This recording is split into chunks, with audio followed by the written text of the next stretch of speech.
I'm here reflecting on the morning after the assassination of Charlie Kirk, who I don't follow and wasn't so familiar with. But I'm reflecting on how one of the first things we all want to do is find who to blame. It's an interesting thing. It's something that in our family I also noticed that if something goes wrong or something is not done properly, or if there's a mistake made, it's kind of like the human habit. The first thing is to find out who is to blame for this thing that happened. And the problem with that is it doesn't bring us any closer to solving the problem. Blame doesn't bring a solution.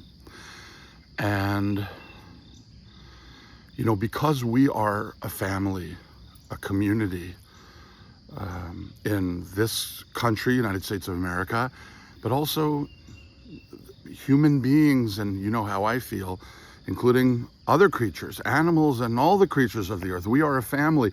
We are a community. Whether we recognize it or not, we need each other. We depend on each other.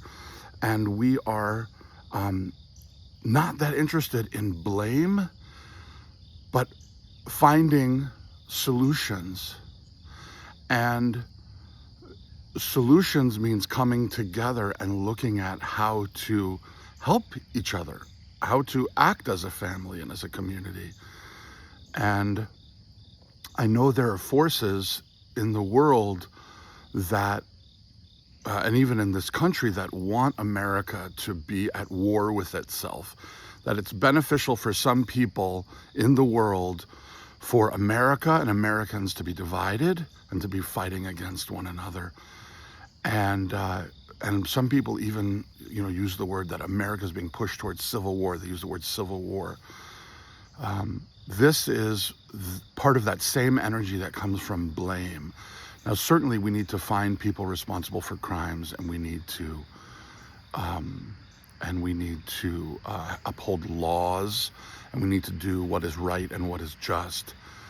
But the enthusiasm and eagerness to place blame does not bring us closer to a solution. And whatever we need to do in the immediacy of the moment is one thing, but this idea of who is to blame and the enthusiasm to point fingers, wherever you find that, it pushes people further and further apart and towards, and in this case, in this country, towards more and more animosity and anger towards one another. Just reflecting on how important it is for us to recognize that we need each other. We're depending on each other, and we need to find ways to listen to one another and understand each other's perspectives, even though it may be hard to hear, and become more enthusiastic about working together, especially at a local level, a community level, with our neighbors, with our friends, with our immediate communities, and work together to find solutions. Recently, my children were involved in helping keep their school open, looking for solutions in the community, not looking for help from somewhere else, that someone else is gonna save us, but taking action in the community to do the right thing and work with our friends and neighbors. Deprioritize our natural kind of lower base inclination, human inclination to assign blame, and to find real on the ground solutions. We need each other. All right. Remember, be legendary. You are a legend. You are what you believe to be true.